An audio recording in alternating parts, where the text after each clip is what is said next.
Boletim Coppola. Sejam muito bem-vindos a um Boletim Coppola especial. Por ensejo da celebração do Dia Internacional da Mulher, hoje nós vamos falar sobre violência contra as mulheres. Aqui no Brasil, crimes como lesão corporal, estupro e homicídio são potencializados pela impunidade. A certeza de penas brandas empodera agressores e vulnerabiliza mulheres que ficam à mercê da covardia masculina de uma minoria criminosa. Ao longo desse programa, eu vou demonstrar que um homem pode tentar matar sua companheira a facadas e não passar sequer uma semana na cadeia, mesmo após ser julgado e condenado pela justiça brasileira. Você deve estar se perguntando de onde vem uma lei tão generosa com criminosos tão violentos. Antes de responder essa pergunta, vamos analisar, à luz do Código Penal e do Código de Processo Penal, uma situação extrema, o feminicídio. Em primeiro lugar, é preciso esclarecer que, tecnicamente, o feminicídio não é um crime, mas uma circunstância qualificadora do homicídio, que é matar alguém. Em termos de aumento da pena, o feminicídio traz as mesmas consequências de outras qualificadoras, inclusive aquelas que já eram utilizadas para enquadrar muitos assassinos de mulheres, como o motivo fútil e o motivo torpe. O feminicídio apenas confere objetividade à lei, na medida em que determina expressamente que homicídios cometidos contra a mulher por razões da condição de sexo feminino sejam enquadrados como homicídio qualificado. Portanto, a introdução do feminicídio no Código Penal agregou muito pouco no combate à violência contra a mulher e na prevenção de novos crimes pelo afastamento do agressor do convívio em sociedade. Na prática, o feminicídio é só uma embalagem diferente e midiática para o mesmo produto ineficiente. Uma lei penal que não protege as vítimas, não pune adequadamente o crime e deixa o agressor em liberdade. Para comprovar a dimensão dessa injustiça, eu vou usar um exemplo hipotético, mas muito recorrente de violência doméstica e perfil de agressor.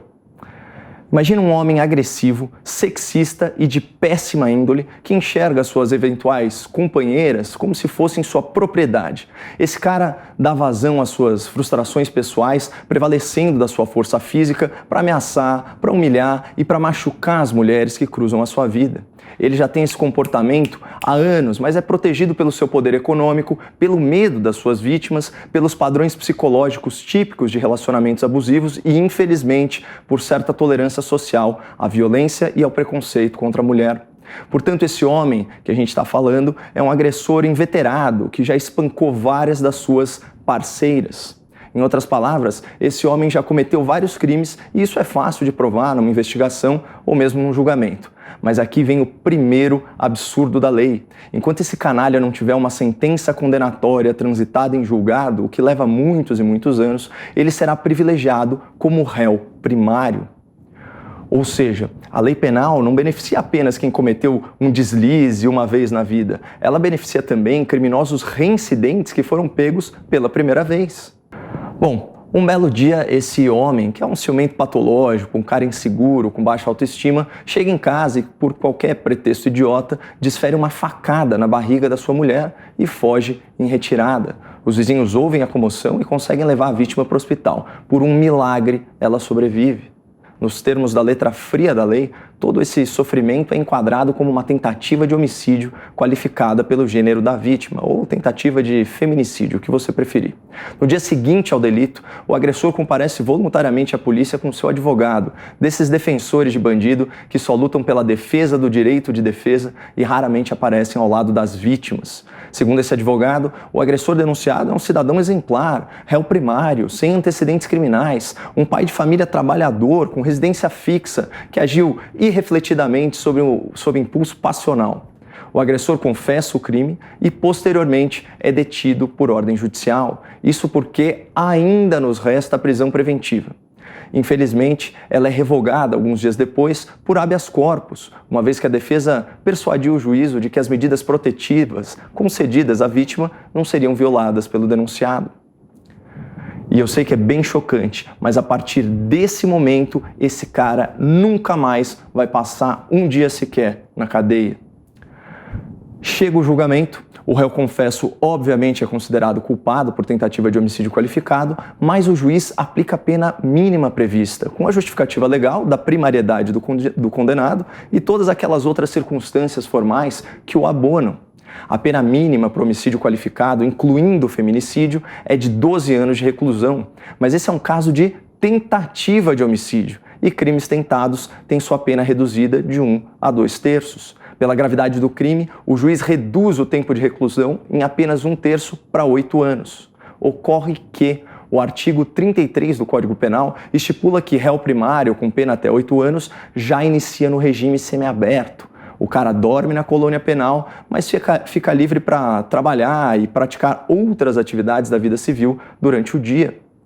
E o nosso covarde agressor de mulheres é um homem de muita sorte, porque faltam vagas na colônia penal superlotada, uma condição muito indigna denunciada pelo advogado de defesa, que pleiteia a aplicação imediata da súmula vinculante número 56 do STF, que diz o seguinte, aspas, a falta de estabelecimento penal adequado não autoriza a manutenção do condenado em regime prisional mais gravoso. Ou seja, o nosso agressor iniciará o cumprimento da sua pena em regime aberto, dormindo no seu próprio domicílio, completamente livre para praticar atividades lícitas durante o dia. Eu falei que esse cara não ia mais para a cadeia? No próximo bloco, a gente fala sobre a origem política e ideológica de uma legislação penal tão conivente com o crime e tão injusta com as vítimas. Boletim Coppola.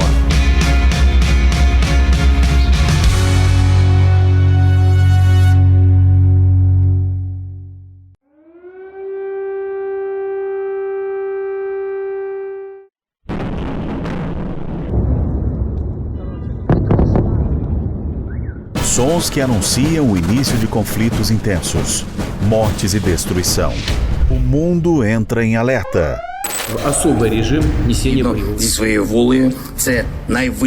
Dans l'histoire de l'Europe et de notre pays. Bring your troops back to Russia. Against Ukraine will end up costing Russia dearly. O maior ataque no continente europeu desde a Segunda Guerra. O governo ucraniano de Kherson diz que a cidade está completamente tomada por forças russas. É impressionante como esta invasão da Ucrânia provocou um levante no mundo inteiro. A Jovem Pan News traz a cobertura completa, 24 horas por dia. Uma programação dedicada te atualiza sobre o conflito que está mudando a história da humanidade. Boletim Coppola. Sejam bem-vindos de volta a esse Boletim Coppola especial sobre a violência contra as mulheres e o direito penal brasileiro, sempre tão generoso com os nossos bandidos. No primeiro bloco, nós demonstramos como até um criminoso condenado por tentativa de feminicídio pode cumprir sua pena em liberdade. Pessoal, olha o nível da impunidade. No Brasil de hoje, um homem de natureza violenta e misógina, agressor contumaz de mulheres, que chegou ao cúmulo de tentar matar sua companheira com uma faca, pode ser julgado pela justiça e ainda assim, por força de lei e da interpretação dos tribunais, não passar sequer uma semana na cadeia. E respondendo à pergunta do primeiro bloco, saibam que toda essa impunidade, todo esse arcabouço legal e jurisprudencial que favorece a escória da sociedade em detrimento das suas vítimas, descende de ideias da esquerda. A esquerda denuncia a violência doméstica, fruto da cultura patriarcal, mas resiste ao aumento substancial das penas para os agressores de mulheres. A esquerda radical trata todo homem como um estuprador em potencial, mas quer assegurar aos estupradores de fato o direito à liberdade até o trânsito em julgado do processo. A esquerda manipula estatísticas sobre desigualdade de remuneração entre os gêneros, mas garante ao assaltante inúmeras oportunidades de roubar mulheres indefesas durante os saidões nos presídios. É a esquerda que romantiza o criminoso como uma vítima social, ignorando que praticar um crime é sempre uma escolha pessoal. É a esquerda que se mobiliza para defender direitos humanos dos agressores, mas se omite em dar protagonismo ao sofrimento das suas vítimas. É a esquerda que acredita que a finalidade principal da pena é a ressocialização e não a prevenção de outros crimes, a punição pelo delito e a retribuição moral às vítimas e à sociedade. E para fechar, é a esquerda que busca a atenuação das penas, a descriminalização de ilícitos e a despenalização de crimes como o pequeno tráfico e o furto. Como se extinguir a punição e desencarcerar criminosos tornasse o Brasil um lugar mais justo e mais seguro. Não mesmo. Esse país é menos seguro por causa da esquerda e, em especial, as mulheres desse país são menos seguras por causa da esquerda. Quem é bem informado, quem deseja de coração proteger as mulheres, jamais apoiaria ou votaria nessa esquerda brasileira, que ao fazer e interpretar as leis, coloca a sua ideologia e o seu próprio medo de parar na cadeia acima da segurança das nossas irmãs, das nossas namoradas, das esposas, das filhas, das mães e avós. As mulheres são o ápice da criação, o que a humanidade tem de melhor, e o seu bem-estar deve ser guardado com prioridade por qualquer sociedade que se pretenda civilizada. Segundo o levantamento mais recente do Fórum Brasileiro de Segurança Pública, a cada 6 horas e 30 minutos, uma mulher morre por homicídio qualificado em razão de gênero aqui no país. Muito obrigado e fiquem com Deus. Realização Jovem Pan News.